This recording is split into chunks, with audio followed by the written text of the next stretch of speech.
Hey folks, Gary here. Hey, have you ever felt dread? You know, when you see something on the horizon, whatever it might be, and it's just so big and powerful, you know it's going to destroy you, and there's absolutely nothing you can do about it.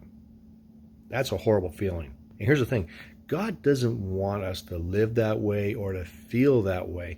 And so if we look back in the scripture, we say, what does God say about that? Well, in Isaiah 41, verses 5 to 10, it talks about Israel being in captivity when Israel was exiled into Babylon, right? They were conquered by the Babylonians and they were exiled into Babylon, and they're there for a long, long time. And all they want to do was go back to Israel. Well, when we hit this section of Isaiah 41, we see that God is sending this king. His king's name is Cyrus, and Cyrus is destroying everything in his path.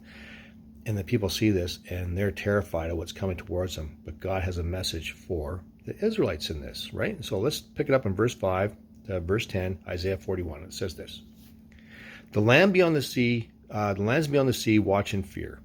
Remote lands tremble and mobilize for war.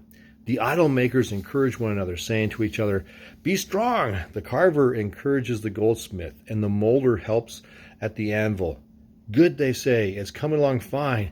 Carefully they join the parts together. Then they fasten the thing in place so it won't fall over. This is hilarious. People are building idols to ward off Cyrus, right? And the idols need help. They got to fasten the idols in place so they don't tip over and fall down and found to be faulty idols. Just idols are faulty anyways. We do the same thing. When we see things that are ominous in our future, a lot of times we'll run to idols. We'll run to other things that we think, that's going to help me. That's going to secure my future. That's going to be what I need. We need that. We need this. And we go to those idols, only to find out those idols really don't hold any power at all. Well, God says, don't do that. Instead, trust me. And so here we go to verse 8. It says this: but as for you, Israel, my servant, Jacob, my chosen one, descendant from Abraham, my friend, I have called you back from the ends of the earth, saying, you are my servant, for I have chosen you, and I will not throw you away. Don't be afraid, for I am with you. Don't be discouraged, for I am your God.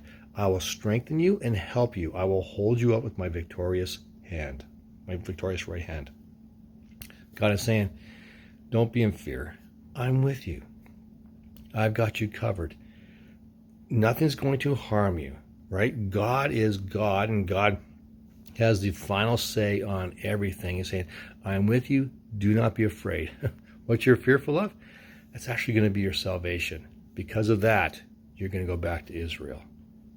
God's saying, will you just simply trust me? I'm a good, good father. I'm not going to let this destroy you. I'm going to care for you in the midst of it. So, yeah, don't lose your head and don't build idols and then make sure they're secure. Instead, trust God.